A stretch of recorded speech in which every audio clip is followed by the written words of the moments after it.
What is Yule or winter solstice, guys? It's a beautiful time of the year, and for the Norse practitioner that lives in the Norse countries, you know it's going to be a bitter winter. Well, today's video will be talking about all the things that they do around Yule or winter solstice time. And I thought it would be nice to just share that with you. And then at the end of it, I will do a small meditation that you can use to quieten your mind and be with the gods around the celebration time. So if you're interested, carry on watching.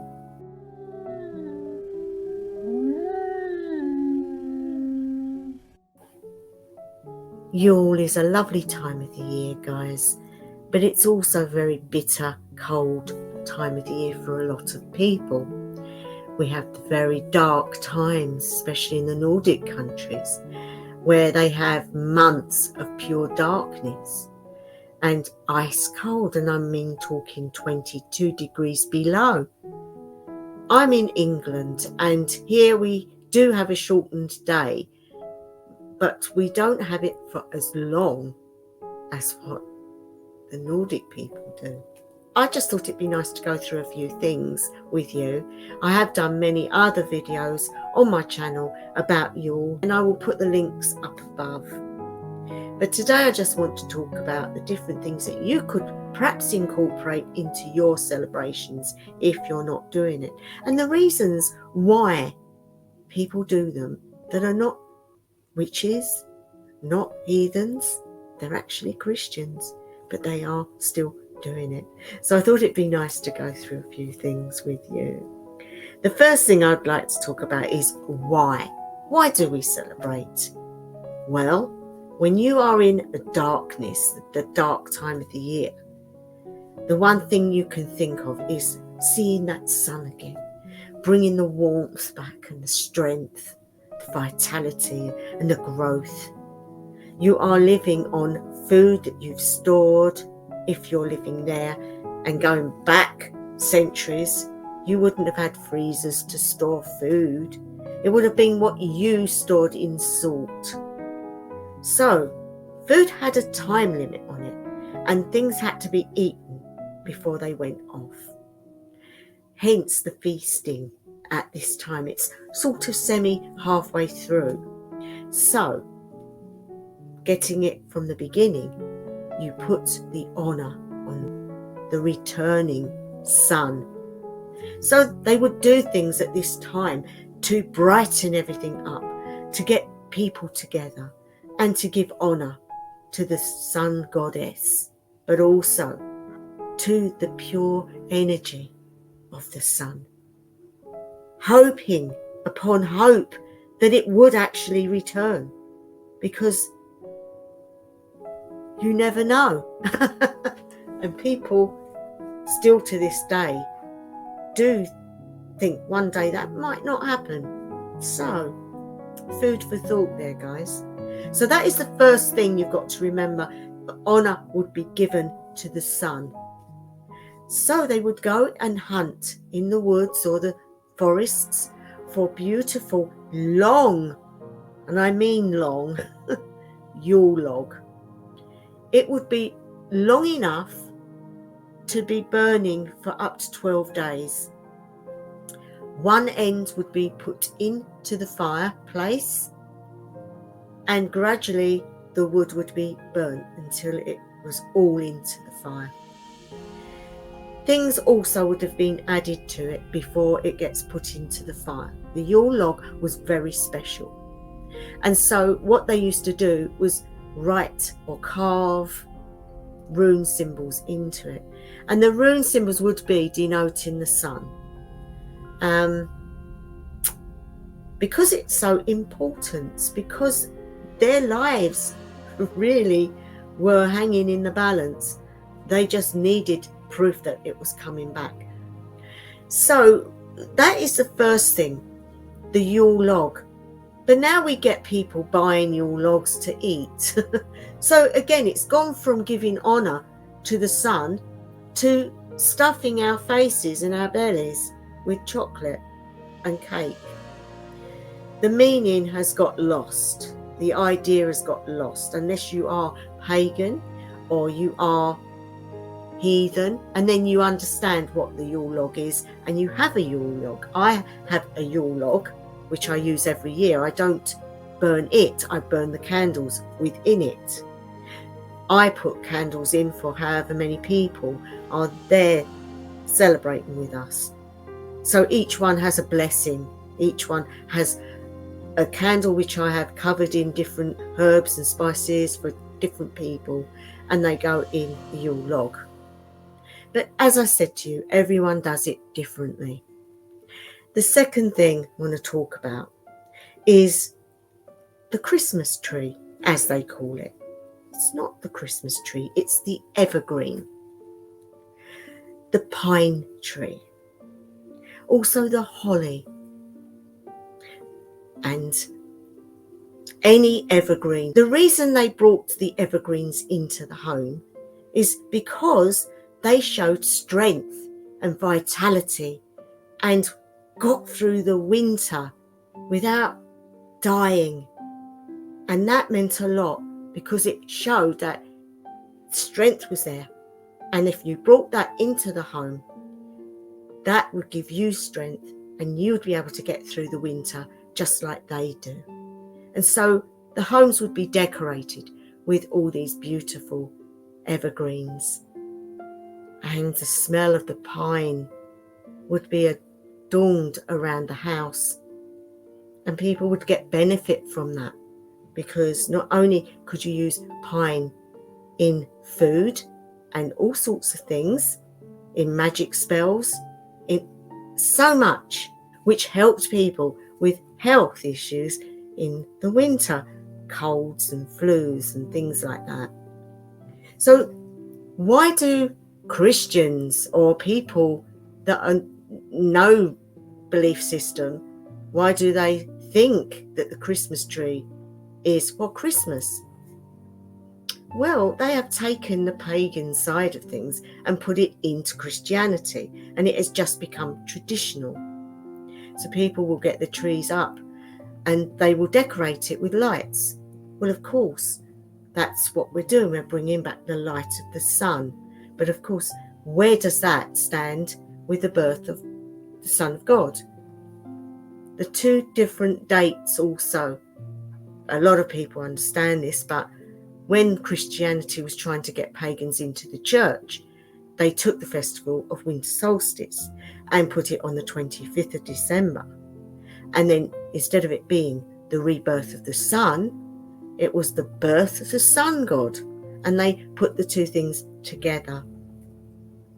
So people now put Christmas trees up in the church and light candles and sing carols to the Son of God, whereas it's winter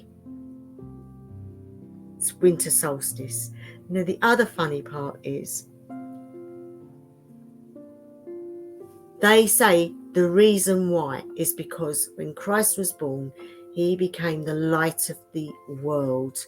So you can see how they got the pagans into the church. You know, respect to any Christians, respect to any faith, but I'm seeing it from our side of things, because these celebrations were going on long before and they were taken over and things were added to them. Now, the feasting side of things would have been, you know, inviting people in your village to your home and sharing what foods you had amongst it and having a feast, because a lot of those foods wouldn't have been viable for a lot longer. And so they would eat them and share them, looking after one another. And the appreciation. So they would give to the goddess of the sun. They would give libation to any gods that they wanted to at this time of the year to help them in fertility and growth. So these things would be taken very seriously, and libations would be thrown upon a huge bonfire in the village, given to the gods, with food offerings also and drink offerings.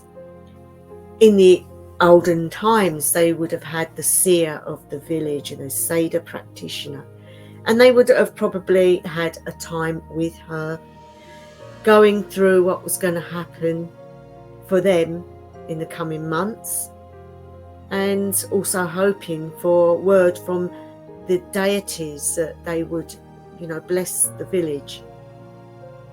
So nowadays we have the joy of being able to do that for ourselves. We can do our own divinations. And the thing I like to do, guys, is to, before anything starts, I like to sit and get word for anybody that's coming to the celebration. And then I write down what I get in a piece of paper. I roll it up and I hand it to them, and they then put it upon the tree. And afterwards they can open it up and see what it is. And it's just a nice way of doing divination for people. For those that don't want it done, you don't do it for them. But I think most people actually enjoy it. Sometimes I put it with the Christmas cracker and they see it and they look at it and think, oh, can I open it? And I say, no. Put it upon the Yule tree, and then when they're going home, I'll give it to them. And sometimes I tell them, don't open it until the last day, the 12th day, then open it. These things are cool. I just like traditions, guys. As I'm a Seder practitioner, I like to spend time in astral travel and prophecy and being alone with spirits, the ancestors. It is a good way of knowing what's going to happen and being able to sort things out beforehand. It's also a good time to renew rituals of things that you know you're going to be doing or need to do. So, for example, you have an ongoing bond with one particular deity. It's great to renew it. So rituals can be done to renew those bonds or to start up new ones. Using the herbs and spices, you can make potions. A lot of the people back then would have made drinks with lots of spices in to aid them for their health, for colds that they would have caught and things like that. So there was always a beautiful smell. Oranges with cloves, you can get the children to decorate them. They love to do it. So you put little holes in a shape and then you get them to stick them in, and it makes a beautiful pattern. And the smell is gorgeous. You've got the smell of the orange and the clove, and you can hang them around the home because it's only for so many days. And then before they go off, you can eat them. Obviously take the cloves out, but it has beneficial goodness to it as well, because cloves help with things like toothache and earache and stuff like that, and it's also good for colds. So when you get a lot of people together in the winter, it is quite often they're going to get sick. So having these things around the home really helps. You've got the pine, and you can have all sorts of incenses burning as well. So I think those are some good ideas that you can use, and these are from the Nordic belief systems, and you can do it in your own way. Make it part of your family traditions if you're just starting, or even if you've got traditions, it's good to maybe change them and add new things to them. Making your own decorations is another good thing. My Yule log sits on my dinner table for 12 days and it gets lit every day. And then, we have the Yule tree and we have the evergreens, and that's all you need. I like to add some little fairy lights everywhere as well. It just denotes the sun coming back. In the old days, they would have just had lots of bonfires everywhere and lots of candles, but of course we live in a different time.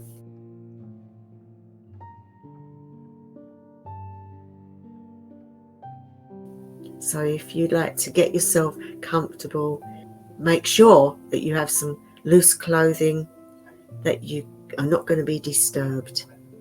And I want you to light some incense, have some water, and just relax. And when you've done that, obviously stop the video, do all these things, and then come back. And once you've done that, we'll start.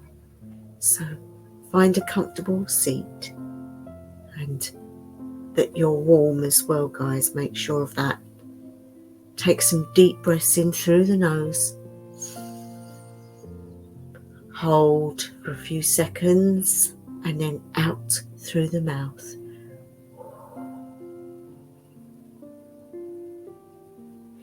In through the nose, hold, and out through the mouth.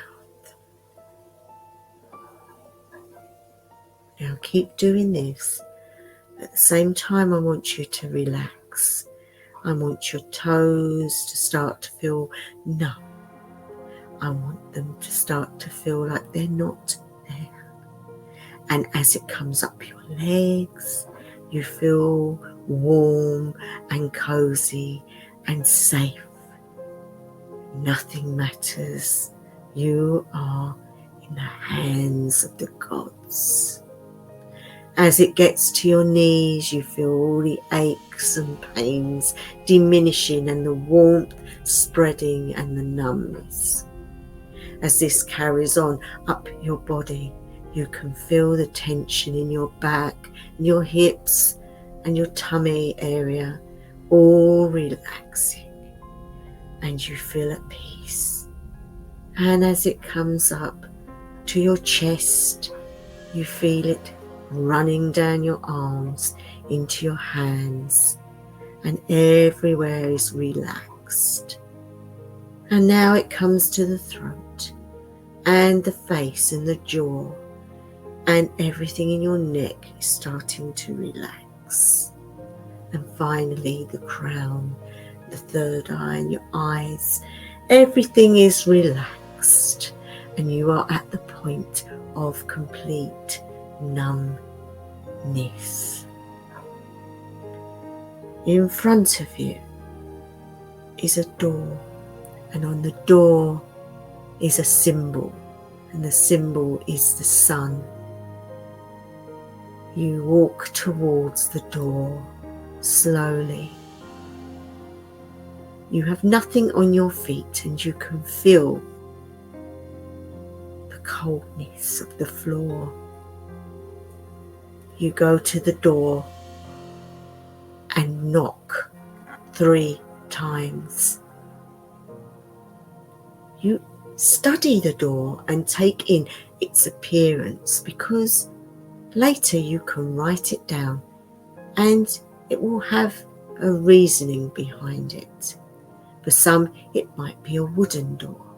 For others, a metal door. It can be anything.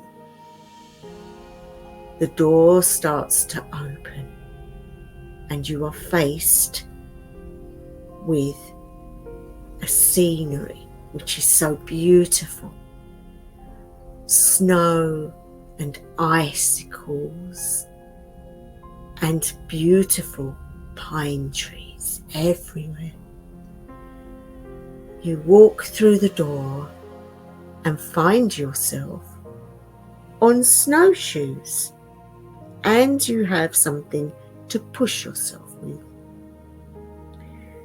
You start to slide and slip, and it makes you laugh because you've not done this before. You find your feet again, and you realise that you have to do it because your feet will disappear right down. There's 2 foot of snow. So you start to ski in the snowshoes. In the distance, you can hear the howling of the wolves, and it sounds so beautiful. It is night time, and you look up at all the stars in the sky. They are so bright and so vivid. You've never seen so many stars in all your life. You smell the cold air as it reaches your lungs, and you realize how cold it is. You look down at yourself and you realize you have fur all around you, for you have a coat of beautiful wolf fur. You do not feel cold, but you know it's cold because of your nose and your fingers. So you walk with your snowshoes or ski with your snowshoes, and it takes you on a pathway. And as you ski down the pathway, you go between all these beautiful pine trees. You can smell the aroma of the pine, and you just feel the love that's coming off of these beautiful evergreens. The noise of the snow as you're going through, and the wolves in the background. All of a sudden, the light seems to go a funny colour. So you look up into the sky, and there is the northern lights, green and pink, all across the sky, like an orchestra. It's so beautiful that you don't realise. It makes you want to cry with emotion, for it's something that you've always wanted to be a part of. As you ski through the trees and you're taking it all in, ahead of you you see a bonfire, and there are people standing or sitting around this bonfire, and they are all feasting and talking and laughing. You go towards the bonfire and they see you coming, and they say, come join us. We're celebrating the rebirth of the sun. Soon is coming. And you go and you sit with them, and they offer you a drink, a nice hot spice drink, and then they offer you food. You partake of it because you're so hungry, and you thank them, and they say, you are welcome, dear friend. And all of a sudden the sky lights up with the most power you've ever seen, and there is Suna looking down upon everybody. She smiles and she says, I am back, but not at full force. You will not see me for a while, but I am here. I want you to enjoy your feasting and your joy of me returning, for I am coming back. Every day you will feel a little bit more of me until I am back fully. And at that, the light goes again, and you're back to the beautiful lights in the sky. You look at the others and they smile and laugh and tell you, you are honoured. You saw Suna, the beautiful sun goddess. She has blazed her light upon you, and that is a gift and a promise that you will have growth and you will have joy and warmth and light in the coming months. They then pack all the stuff up and the fire is put out, and you know it's time to return. You go back the way you came, through the beautiful pine trees, and you turn around and you take one last look. So beautiful. You then go back through the door that you came through. And when you're ready, guys, wriggle your fingers, wriggle your toes. You are back. And in your own time, open your eyes, stretch, and go and eat and drink something, for you will need it to ground. There you go, guys. Only a small one, but something that you can do when you feel you want to be quiet and you want to know the true meaning of winter solstice. And there I'm going to leave it. But before I go, I just want to wish you all a happy winter solstice Yule. And for those that celebrate Christmas, happy Christmas too. Thank you to my new subscribers. Thank you to all those that are always there. I really do appreciate it. And so, wherever you are, whatever time of day, night or evening it may be, I wish you the best ever.